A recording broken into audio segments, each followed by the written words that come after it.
Hello, Northwest ISD parents. My name is Shelly Ingram. I'm Elementary Math Coordinator here in Northwest ISD. And my name is Casey Rogers. I'm the Elementary District Math Coach. Welcome to Thinking Math Together.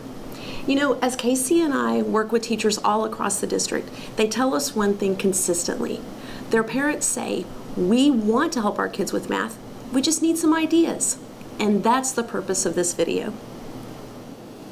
Today we're going to talk about some different ways that you can help your child at home build this geometry vocabulary. There are two different ways that you can really help them with this.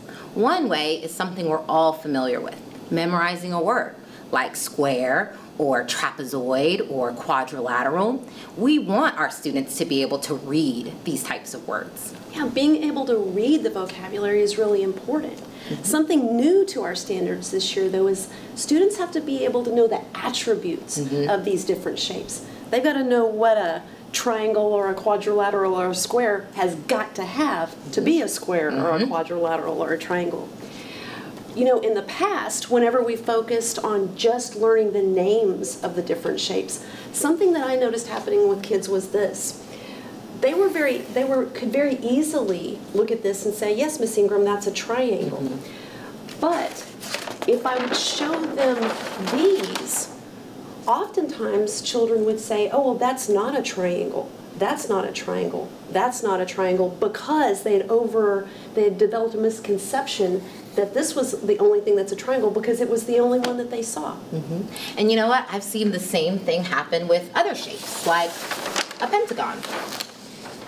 And they would look at this pentagon and say, oh, okay, it looks like a house. And they would tend to overgeneralize and say, these are not pentagons because they don't look like the ones that they've seen in the past. So teaching students that it's not just the shape, but also the attributes that help them to know anytime something's a pentagon, even if it looks different from the ones they've seen. Exactly. It makes me think about the way that we've always taught kids about mammals. How do we know that something's a mammal? We teach them the attributes. It's not possible for us to teach every single mammal in the world to our students, but if we teach them the attributes, then they're able to identify them no matter what they look like. Exactly. This is important, really important, whenever we start thinking about the kinds of problems that we have to solve in the real world and the kinds of problems that we're asking our students to solve. Think about this. If I ask you to find the perimeter of this square, or in the real world it would be the perimeter of this room or maybe my garden, and if I only know this part right here, and I only know that the name of this shape is a square, can I solve the problem? No. What is it that I have to know that helps me solve that?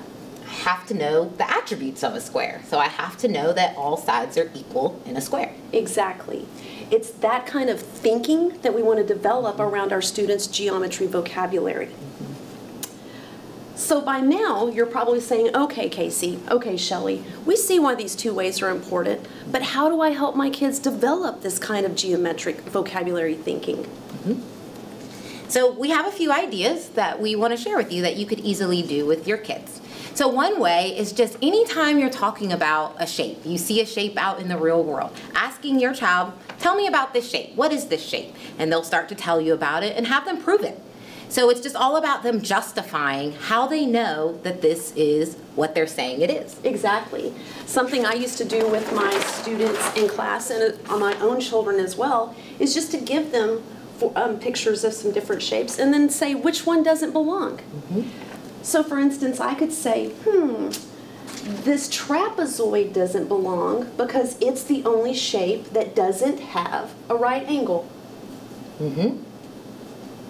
Do you see something different, Casey? Ooh, I do.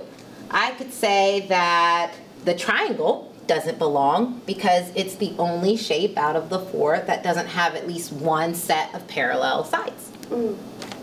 Love that.